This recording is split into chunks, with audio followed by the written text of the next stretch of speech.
പശ്ചിമേഷ്യയിലെ രാഷ്ട്രീയ സാഹചര്യത്തെ വീണ്ടും അസ്ഥിരമാക്കുന്ന രീതിയിൽ അമേരിക്കൻ പ്രസിഡന്റ് ഡൊണാൾഡ് ട്രംപ് നടത്തിയ ഏറ്റവും പുതിയ പ്രസ്താവനകളും നടപടികളും ലോകരാജ്യങ്ങൾക്കിടയിൽ വലിയ ചർച്ചകൾക്ക് ഇടയാക്കിയിരിക്കുന്നു. ഇറാന്റെ പരമോന്നത നേതൃത്വം പൂർണ്ണമായും തകർക്കപ്പെട്ടുവെന്നും ഇറാന്റെ പുതിയ പരമോന്നത നേതാവായി ഉയർത്തിക്കാട്ടപ്പെട്ടിരുന്ന മൊജ്തബ ഖമേനി കൊല്ലപ്പെട്ടതാകാമെന്നുമുള്ള ട്രംപിന്റെ പ്രസ്താവന ഒരു രാഷ്ട്രീയ പ്രസംഗത്തിനപ്പുറം വലിയ ഭൗമരാഷ്ട്രീയ പ്രത്യാഘാതങ്ങളുള്ള ഒന്നാണ്. മിയാമിയിൽ നടന്ന ഫ്യൂച്ചർ ഇൻവെസ്റ്റ്മെന്റ് ഇനിഷ്യേറ്റീവ് പ്രയോറിറ്റി സമ്മിറ്റിൽ ട്രംപ് നടത്തിയ ഈ പ്രസംഗം ഇറാന്റെ ഭരണകൂടത്തെയും അവരുടെ സൈനിക ശേഷിയെയും കുറിച്ചുള്ള അമേരിക്കയുടെ പുതിയ വിലയിരുത്തലുകളെയാണ് പ്രതിഫലിപ്പിക്കുന്നത്. ഇറാന്റെ ഉന്നത കമാൻഡർമാരെ ഓരോരുത്തരെയായി അമേരിക്കൻ സൈന്യം ഇല്ലാതാക്കിയെന്നും രാജ്യം ഇപ്പോൾ നേതൃത്വമില്ലാത്ത ഒരവസ്ഥയിലുമാണെന്നുമാണ് ട്രംപ് അവകാശപ്പെടുന്നത്. ഇറാന്റെ ഔദ്യോഗിക പ്രതികരണങ്ങൾ വരാനിരിക്കുന്നതേ ഉള്ളൂവെങ്കിലും ട്രംപിന്റെ വാക്കുകൾ അന്താരാഷ്ട്ര രഹസ്യാന്വേഷണ ഏജൻസികൾക്കിടയിൽ വലിയ ചലനങ്ങൾ ഉണ്ടാക്കിയിട്ടുണ്ട്. ഇറാന്റെ ആഭ്യന്തര രാഷ്ട്രീയത്തിൽ വലിയ സ്വാധീനമുള്ള വ്യക്തിയായിരുന്നു അയത്തുള്ള അലി ഖമേനിയുടെ മകനായ മുജ്തബ ഖമേനി. പിതാവിൻ്റെ പിൻഗാമിയായി പരമോന്നത നേതാവിൻ്റെ സ്ഥാനത്തേക്ക് അദ്ദേഹം വരുമെന്ന് വ്യാപകമായി കരുതപ്പെട്ടിരുന്നു. എന്നാൽ അദ്ദേഹം കൊല്ലപ്പെട്ടുവെന്ന ട്രംപിൻ്റെ പ്രസ്താവന ശരിയാണെങ്കിൽ അത് ഇറാന്റെ അധികാര കേന്ദ്രങ്ങളിൽ വലിയൊരു ശൂന്യത സൃഷ്ടിക്കും. ഇറാന്റെ പരമോന്നത നേതാവ് ഇപ്പോൾ പഴയതുപോലെ ശക്തനല്ലെന്നും അദ്ദേഹത്തിൻ്റെ അധികാരം അവസാനിച്ചുവെന്നും ട്രംപ് പരിഹസിച്ചപ്പോൾ അത് ഇറാനിലെ ഇസ്ലാമിക ഭരണകൂടത്തിന് നേരിട്ടുള്ള വെല്ലുവിളിയായി മാറി. അമേരിക്കൻ സൈനിക നടപടികളുടെ ആഘാതം എത്രത്തോളം വലുതാണെന്ന് വിവരിക്കാനാണ് ട്രംപ് തൻ്റെ പ്രസംഗത്തിലുടനീളം ശ്രമിച്ചത്. ഇറാന്റെ സൈനിക ശേഷി തകർക്കുന്നതിൽ ഞങ്ങൾ പ്രതീക്ഷിച്ചതിലും വലിയ വിജയമാണ് കൈവരിച്ചതെന്ന ട്രംപിൻ്റെ അവകാശവാദം പശ്ചിമേഷ്യയിലെ യുദ്ധ സാഹചര്യത്തെ കൂടുതൽ സങ്കീർണമാക്കുന്നു. സൈനിക രംഗത്ത് ഇറാൻ നേരിടുന്ന തളർച്ചയെക്കുറിച്ച് വളരെ വിശദമായ ഒരു ചിത്രമാണ് ട്രംപ് മുന്നോട്ട് വച്ചത്. ഇറാന്റെ അഭിമാനമായിരുന്ന നാവികസേന ഇപ്പോൾ പേർഷ്യൻ ഉൾക്കടലിൻ്റെ അടിത്തട്ടിലാണെന്നും അവരുടെ വ്യോമസേന പൂർണ്ണമായും പ്രവർത്തനരഹിതമാണെന്നും അദ്ദേഹം പറഞ്ഞു. ഒരു കാലത്ത് മേഖലയിൽ വലിയ ഭീഷണി ഉയർത്തിയിരുന്ന ഇറാന്റെ മിസൈൽ സാങ്കേതിക വിദ്യയും ഡ്രോൺ നിർമ്മാണ കേന്ദ്രങ്ങളും അമേരിക്കൻ ആക്രമണങ്ങളിൽ തകർന്നു കഴിഞ്ഞുവെന്നാണ് റിപ്പോർട്ടുകൾ സൂചിപ്പിക്കുന്നത്. ആധുനിക യുദ്ധമുറകളിൽ ആശയവിനിമയ ശേഷിക്ക് വലിയ പ്രാധാന്യമുണ്ട്. എന്നാൽ ഇറാന്റെ ആശയവിനിമയ ശൃംഖലകളും വിമാനവിരുദ്ധ സംവിധാനങ്ങളും നിശ്ശേഷം തകർക്കപ്പെട്ടുവെന്ന് ട്രംപ് ആവർത്തിച്ചു. ആരും ഒരിക്കലും സാധ്യമല്ലെന്ന് കരുതിയ തരത്തിൽ ഇറാന്റെ പ്രതിരോധ അടിത്തറയെ ഇല്ലാതാക്കാൻ കഴിഞ്ഞു എന്നത് തൻ്റെ ഭരണകൂടത്തിൻ്റെ വലിയ നേട്ടമായാണ് ട്രംപ് ഉയർത്തിക്കാട്ടുന്നത്.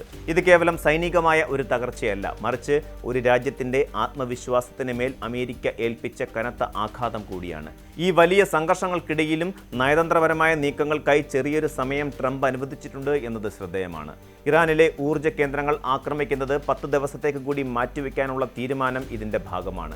ഏപ്രിൽ 7-ാം തീയതി രാവിലെ വരെ ഇറാനിലെ വൈദ്യുതി നിലയങ്ങളും എണ്ണ കമ്പനികളും സുരക്ഷിതമായിരിക്കും. ഇറാന്റെ ഭാഗത്തു നിന്നുള്ള അഭ്യർത്ഥന മാനിച്ചാണ് ഈ സാവകാശം നൽകിയതെന്നും ചർച്ചകൾ പുരോഗമിക്കുകയാണെന്നും ട്രംപ് വ്യക്തമാക്കുന്നുണ്ട്. 7 ദിവസത്തെ സമയമാണ് ഇറാൻ ആവശ്യപ്പെട്ടതെങ്കിലും താൻ 10 ദിവസം നൽകിയെന്ന ട്രംപിൻ്റെ വാക്കുകളിൽ ഒരു വൻ ശക്തിയുടെ ആധിപത്യം പ്രകടമാണ്. ഹോർമൂസ് കടലിടുക്ക് അന്താരാഷ്ട്ര കപ്പൽ ഗതാഗതത്തിനായി തുറന്നു കൊടുക്കുക എന്നതാണ് അമേരിക്ക മുന്നോട്ട് വയ്ക്കുന്ന പ്രധാന നിബന്ധന. നിശ്ചിത സമയപരിധിക്കുള്ളിൽ ഈ നിബന്ധന പാലിച്ചില്ലെങ്കിൽ ഇറാന്റെ പവർ പ്ലാന്റുകൾ തകർക്കുമെന്ന താക്കീതും അദ്ദേഹം നൽകിയിട്ടുണ്ട്.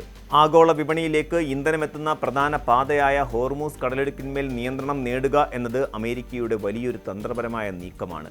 അമേരിക്ക ഒരു വശത്ത് ഇളവുകൾ പ്രഖ്യാപിക്കുമ്പോഴും മറുവശത്ത് ഇസ്രയേൽ ഇറാനിലെ ആണവ കേന്ദ്രങ്ങൾക്ക് നേരെ ആക്രമണം നടത്തിയത് സാഹചര്യം കൂടുതൽ വഷളാക്കുന്നു. അമേരിക്കയുടെ വിലക്കുകൾ ലംഘിച്ചുകൊണ്ട് ഇസ്രയേൽ നടത്തിയ ഈ നീക്കം പശ്ചിമേഷ്യയിൽ ഇസ്രയേലും അമേരിക്കയും തമ്മിലുള്ള ഏകോപനത്തെക്കുറിച്ച് ചില സംശയങ്ങൾ ഉയർത്തുന്നുണ്ട്. ഇറാന്റെ ആണവ പദ്ധതികളെ എന്നേക്കുമായി ഇല്ലാതാക്കുക എന്ന ലക്ഷ്യത്തോടെയാണ് ഇസ്രയേൽ മുന്നോട്ടു പോകുന്നത്. ട്രംപിന്റെ നയതന്ത്ര ചർച്ചകളും ഇസ്രയേലിന്റെ സൈനിക നടപടികളും ഒരേ സമയം നടക്കുന്നത് ഇറാനെ ഇരട്ടി പ്രതിരോധത്തിലാക്കുന്നുണ്ട്. ആണവ കേന്ദ്രങ്ങൾക്ക് നേരെയുള്ള ആക്രമണം കേവലം ഒരു രാജ്യത്തെ ആക്രമിക്കുന്നതല്ല, മറിച്ച് അന്താരാഷ്ട്ര സുരക്ഷയെ തന്നെ ബാധിക്കുന്ന ഒന്നാണ്. ഇസ്രയേലിന്റെ ഈ നീക്കത്തോട് ഇറാൻ എങ്ങനെ പ്രതികരിക്കും എന്നത് ലോകം ഉറ്റുനോക്കുകയാണ്. യഥാർത്ഥത്തിൽ ഇറാന്റെ നേതൃത്വം ട്രംപ് അവകാശപ്പെടുന്നത് പോലെ പൂർണ്ണമായും തകർക്കപ്പെട്ടോ എന്ന കാര്യത്തിൽ ഇന്നും അവ്യക്തത നിലനിൽക്കുന്നുണ്ട്.